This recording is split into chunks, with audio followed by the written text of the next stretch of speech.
दुनिया की हर मुश्किल का हल, हर गम का इलाज और हर बंद दरवाजे की कंजी अल्लाह से माफ़ी मांगना है, यानी इस्तिग़फ़ार।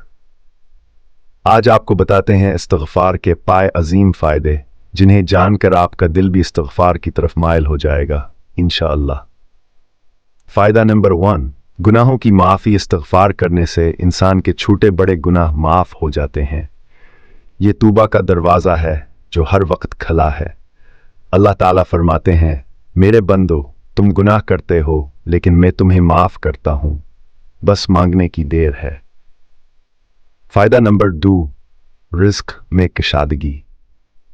कुरान मजीद में हज़रत नूह ने फरमाया, अपने रब से माफ़ी मांगो, वो तुम पर आसमान से बारिश बरसाएगा, तुम्हें माल देगा, औलाद देगा और बागात अता करेगा।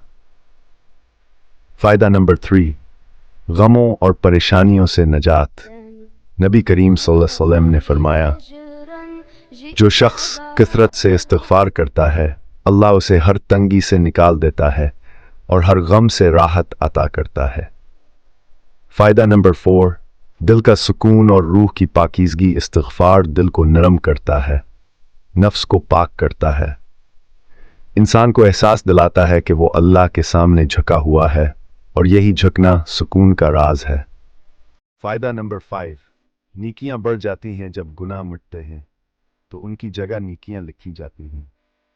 इस्तिग़फ़ार इंसान के अंदर तब्दीली लाता है, गुनाह छोड़कर नेकी की तरफ लाता है।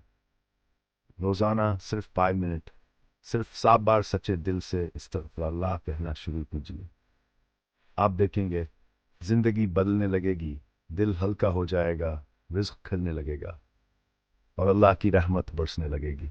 अल्लाह हमें इस्तग़फ़ार करने वाला बना दे, आमीन।